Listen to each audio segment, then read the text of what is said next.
오늘 설교 제목은 예수님의 기적을 맛보려면이라는 설교 제목입니다.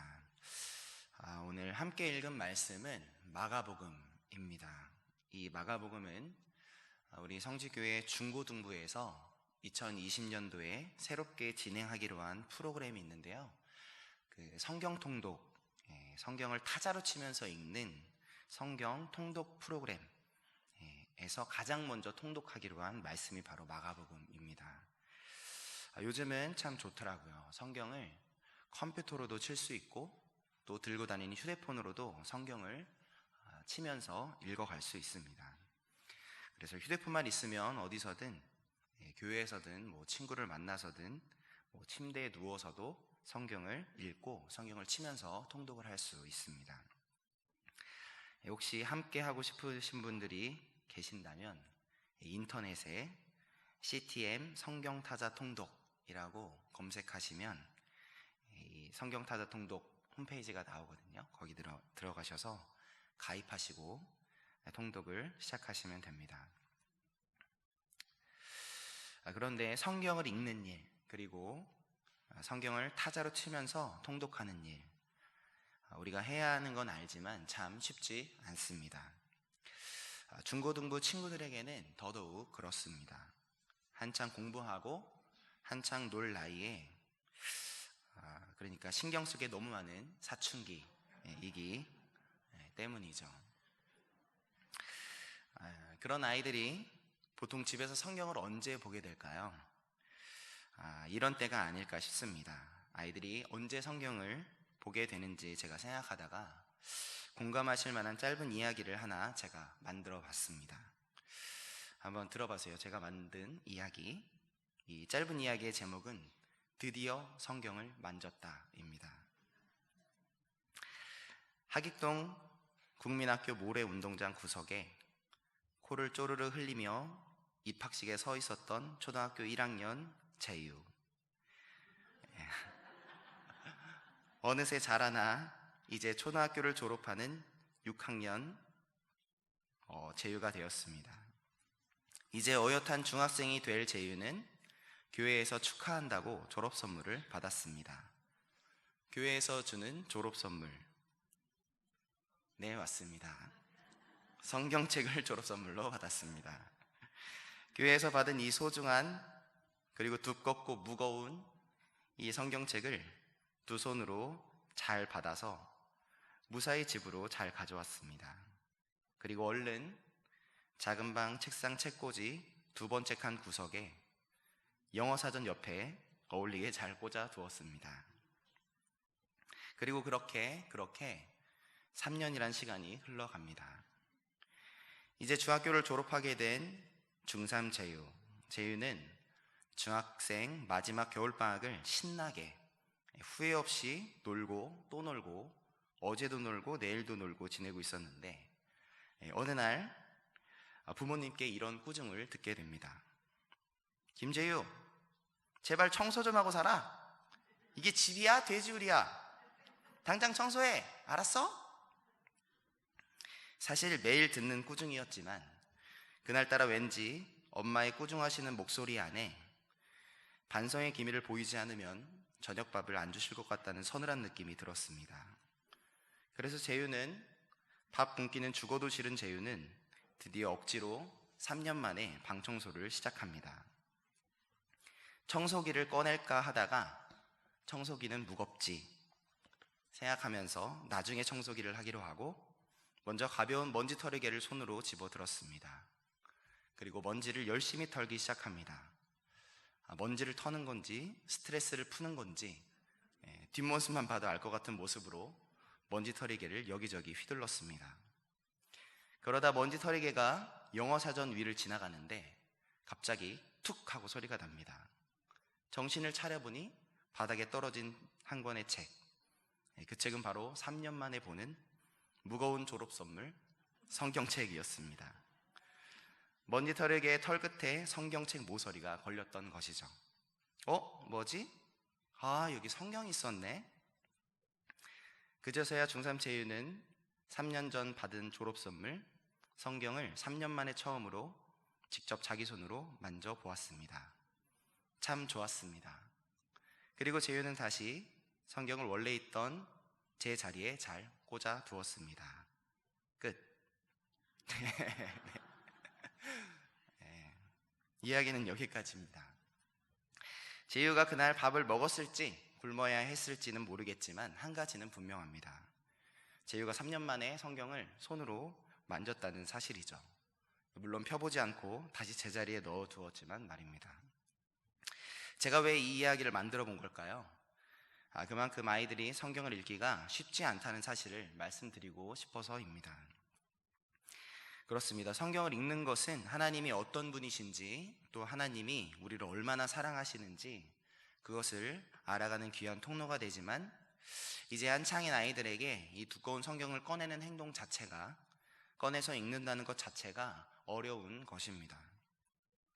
거기다 읽는 것만이 아니라 그 손으로 쳐야 하는 거라면 더더욱 어려운 것이죠. 그런데 말입니다. 우리 중고등부 아이들 중에는 이 마가복음을 일주일 만에 다 써버린 친구가 있습니다. 피아노하고만 친하지 성경하고는 조금밖에 안 친한 우리 채은이도 중학교 1학년 막내들보다는 더 많이 써야 된다고 하면서 주일에 집에 안 가고 사무실 제 자리에서 열심히 성경을 쓰다 갔습니다. 그렇게 얼마나 열심히들 쓰는지 저번 주에는 저희 중고등부가 쓴 성경의 양이 교인 수가 70만 명인 교회, 여의도 순복음교회 교인들보다 쓴 양이 더 많았었습니다. 하나님이 그걸 보신다면 아마 하나님도 깜짝 놀라셨으리라고 생각이 들었습니다. 이 성경을 열심히 쓰려는 그 마음이 하나님을 사랑함으로 인한 결과물이길 바라봅니다. 우리 부천북지방에서도 성경 통독한 사람 상을 주는 것 같던데, 부천북지방 창립 이래 처음으로 우리 성지교회 중고등부에서 성경 통독상을 받는 날을 제 마음대로 한번 꿈꿔봅니다. 다시 설교로 돌아오겠습니다. 오늘 읽은 마가복음 6장 이전까지의 내용은 예수님이 여러 기적들을 행하시는 모습을 보여줍니다. 사람들은 예수님이 행하시는 놀라운 기적들을 직접 보면서 예수님이 하나님이 보내주신 분이라는 것을 발견할 수 있었습니다. 예수님은 중풍병에 걸려 꼼짝도 하지 못했던 사람을 일으켜 춤추며 뛰어가게 하셨고, 손이 오그라든 사람의 손을 완벽히 낫게 하셨고, 배가 뒤집힐 정도의 폭풍이 불어올 때에 그저 한마디 잠잠하라 한마디로 바다를 쥐지군 듯 만드셨고, 군대 귀신이 들어가서 자기 스스로의 몸에 상처를 내고, 또 사람들이 못 움직이게 쇠사슬로 묶어놔도 그 쇠사슬을 다 끊어버릴 정도의 무시무시한 군대 귀신이 들린 사람에게서 귀신을 돼지떼에게로 쫓아내어 돼지 2,000마리가 모두 바다로 다이빙을 하게 하셨습니다.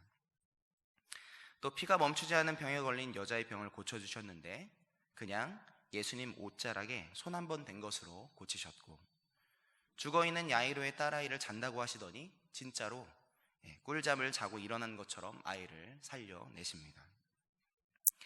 그 기적들이 얼마나 놀라웠는지 온 동네 사람들이 예수님을 따라서 우르르 몰려다녔습니다. 오병이어의 기적에 남자 장정만 5,000명인가요? 네, 남자 장정만 4,000명인가요? 네, 남자 장정만 5,000명, 여자아이들 또 여자분들 아이들까지 포함하면 적어도 2만 명은 추산되는 그 무리들이 예수님 주위를 몰려들었던 것이죠. 그러다 오늘 함께 읽은 마가복음 6장에서 예수님은 드디어 예수님의 고향, 예수님이 어렸을 때부터 자라셨던 고향 나사렛에 도착하시죠.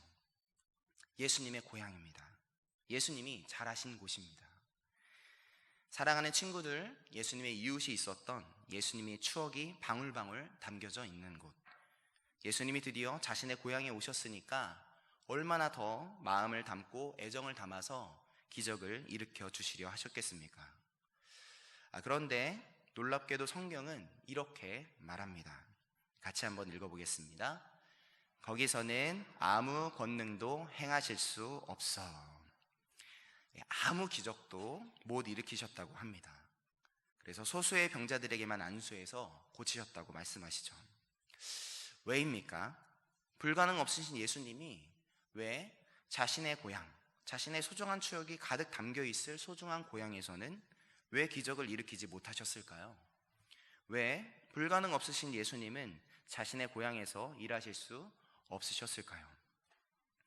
오늘은 예수님이 왜 고향에서 기적을 베푸실 수 없었는지를 함께 보면서 과연 우리들의 삶은 예수님이 일할 수 있는 곳인지, 아니면 예수님의 고향처럼 예수님이 일하실 수 없는 곳인지를 함께 생각해 보길 원합니다. 오늘 함께 읽은 본문을 자세히 살펴보면 예수님이 기적을 일으키실 수 없었던 이유를 두 가지를 찾아볼 수 있습니다. 먼저 첫 번째 이유는 3절에 있는데요. 3절을 같이 한번 읽어보도록 하겠습니다. 3절입니다. 이 사람이 마리아의 아들 목수가 아니냐? 야고보와 요셉과 유다와 시몬의 형제가 아니냐? 그 누이들이 우리와 함께 여기 있지 아니하냐 하고 예수를 배척한지라. 왜 예수님이 기적을 일으키실 수 없으셨습니까? 그 첫 번째 이유는 예수님을 배척했기 때문입니다. 예수님의 고향 사람들이 예수님을 배척했기 때문에 예수님은 고향에서 기적을 일으키실 수 없으셨던 것입니다. 배척이란 단어의 사전적 의미는 따돌리거나 거부하며 밀어내침입니다. 그런데 오늘 3절에서 배척하였다는 단어로 쓰인 원어가 스칸달리조라는 단어인데, 이 단어는 사실 우리들에게 낯설지 않은 단어이기도 합니다. 이 스칸달리조라는 단어는 예수님의 사형 마지막에 가까웠을 즈음 자신이 결국 모두에게 외면당하고 십자가에 못 박히게 될 것을 가르쳐 주시는 자리에서 예수님의 수제자 베드로가 예수님께 힘주어 고백한 말, 다 떠나도 자신은 결코 예수님을 버리지 않겠다고 가감히 외쳤던 말, 슬프지만 말뿐이었고 두려워서 지키지 못한 그 안타까운 다짐의 말에서도 똑같이 사용한 단어입니다. 마가복음 26장 33절을 세 번역으로 같이 한번 읽어보겠습니다. 베드로가 예수께 말하였다. 비록 모든 사람이 다 주님을 버릴지라도 나는 절대로 버리지 않겠습니다. 그러니까 여기 버릴지라도 버리지가 우리가 함께 보았던 배척했다, 배척하였다, 스칸달리조라는 단어를 씁니다. 다 주님을 스칸달리조 할지라도 나는 절대로 주님을 스칸달리조 하지 않겠습니다 라고 고백한 것이죠. 이로 보아서 성경에서 배척하다라는 말의 의미는 따돌리는 것, 거부하고 밀어내는 것, 외면하는 것, 그리고 스칸달리조, 버리는 것입니다. 여러분 혹시 예수님의 일하심을 보고 싶지 않으십니까? 그러면 예수님을 배척하시면 됩니다. 여러분 혹시 예수님의 일하심을 보고 싶으십니까? 그러면 예수님을 배척하지 않으시면 됩니다. 배척이 따돌리는 것, 거부하고 밀어내는 것, 버리는 것의 뜻을 가졌다면 배척의 반대의 뜻은 무엇이겠습니까? 따돌리는 것이 아니라 함께 하는 것, 거부하는 것이 아니라 받아들이는 것, 밀어내는 것이 아니라 반겨주는 것, 버리는 것이 아니라 간직하는 것입니다. 그렇습니다. 이제는 우리가 예수님 배척하기를 멈추면 됩니다. 이제는 예수님과 함께, 여러분 마음 안에 오신 예수님과 늘 함께 사시길 바랍니다. 예수님의 마음, 우리를 늘 생각하시는 예수님의 마음을 받아들이시길 바랍니다. 예수님의 은혜, 끝없이 부어주시는 그 예수님의 은혜를 반갑게 받아 누리시길 바랍니다. 예수님의 사랑, 자신의 생명을 다해 부어주신 예수님의 사랑을 잘 간직하시길 바랍니다. 그렇게 예수님을 배척하지 않는 자 되셔서 예수님의 일하심을, 예수님의 기적을 일상에서도 누리시는 은혜가 우리 성지교회 모두에게 있으시길 예수님의 이름으로 축복합니다. 자, 그런데 정말 우리가 주의 깊게 생각해 봐야 할 점은 예수님의 고향 사람들이 예수님을 몰랐던 점이 아니라는 것입니다.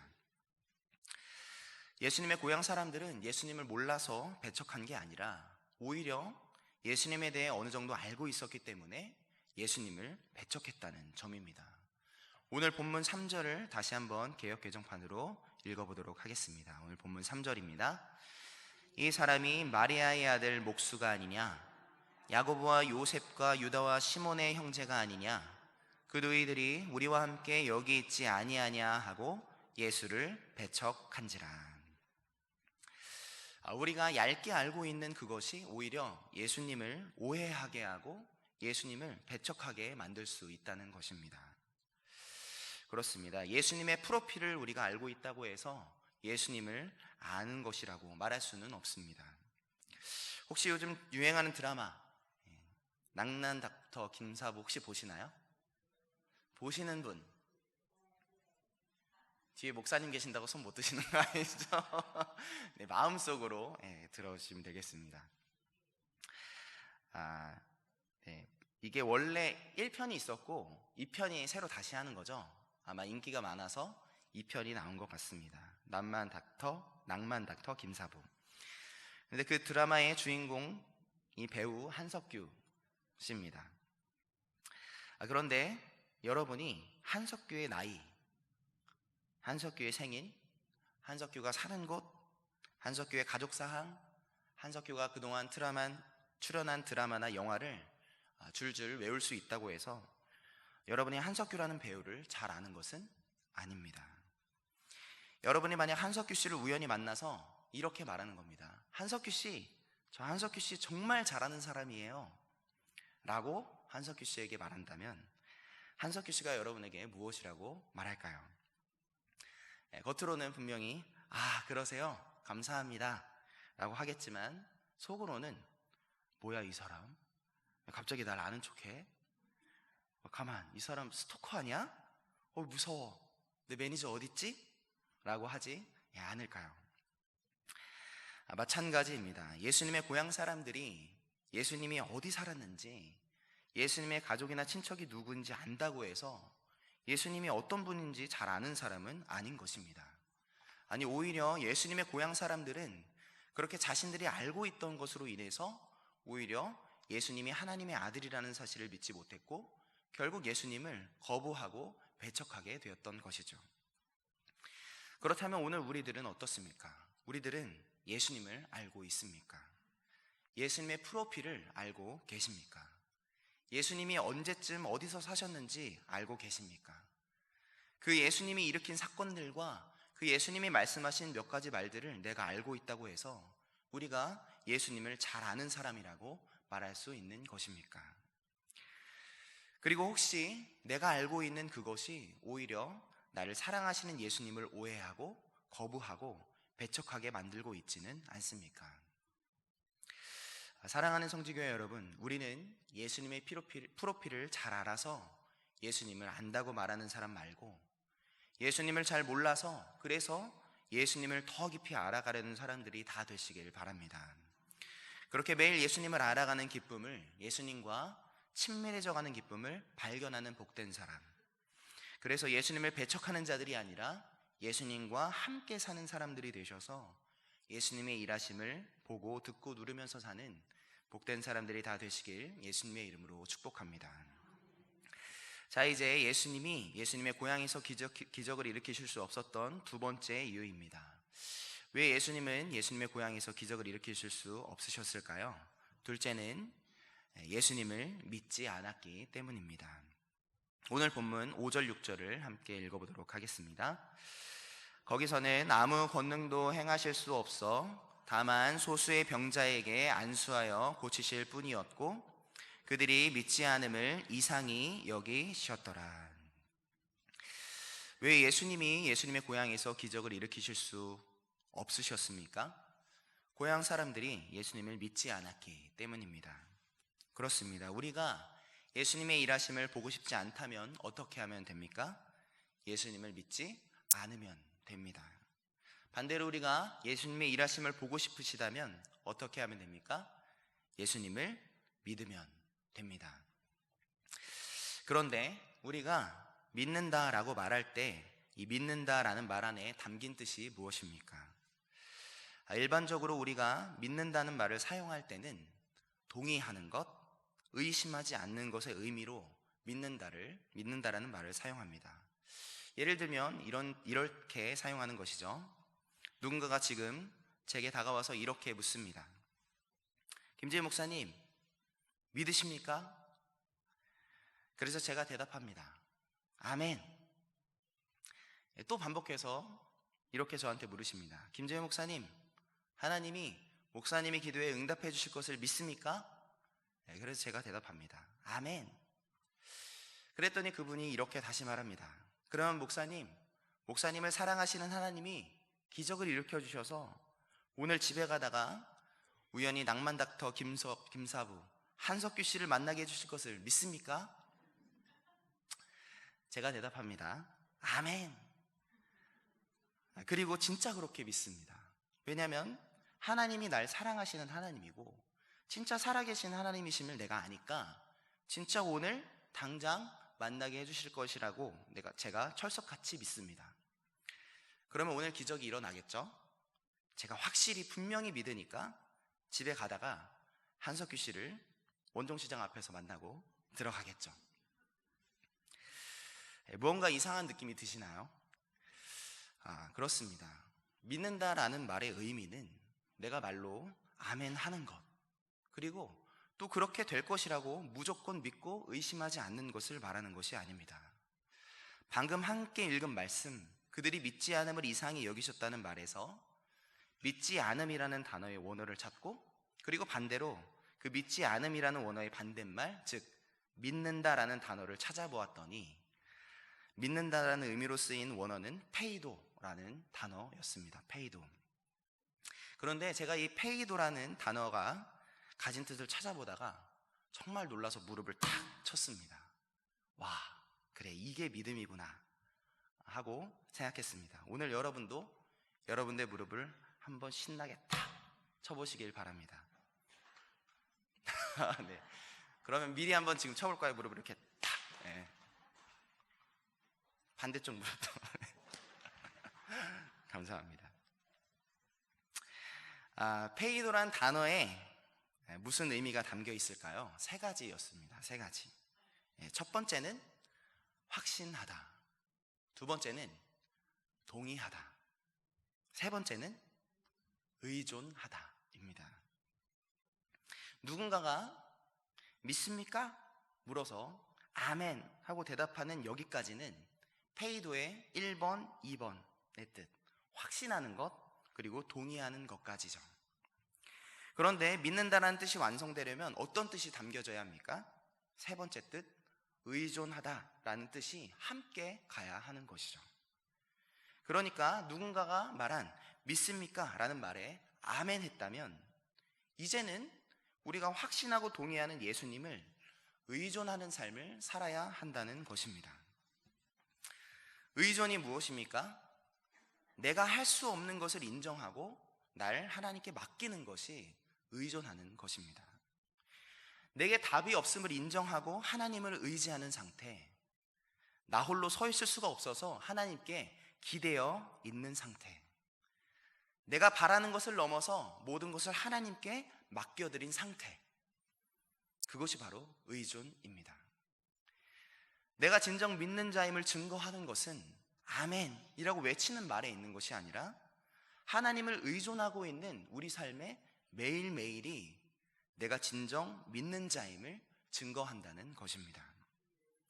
의존, 예수님의 손을 놓지 않는 것, 예수님의 손을 놓고선 살아갈 수 없는 것, 그것이 의존입니다. 의존, 내가 원하는 거 말고 예수님이 내게 주려고 하시는 것이 내게 최고의 것임을 인정하는 삶이 의존의 삶입니다. 의존, 내가 스스로 연약하고 부족하고 멍청하고 답이 없는 사람인 것을 깨닫게 되어서 절망하고 좌절하며 쓰러져 있는 그곳에서 그래서 난 예수님밖에 없어, 그래서 난 예수님 아니면 안 돼 하고 고백하면서 다시 예수님의 손을 의지하며 꽉 붙드는 사람, 그 사람이 바로 의존의 사람, 예수님을 진정 믿는 사람인 것입니다. 그렇게 우리가 의존하는 사람이 된다면 우리는 예수님의 기적을 안 볼 수가 없는 사람이 됩니다. 왜냐하면 의존, 일상이 예수님을 의지하는 순간이고, 의존, 일상이 예수님과 함께하는 사람이기 때문입니다. 의존, 일상이 예수님께 내 문제를, 내 고민을, 내 부족함을 맡겨버리는 사람이기 때문입니다.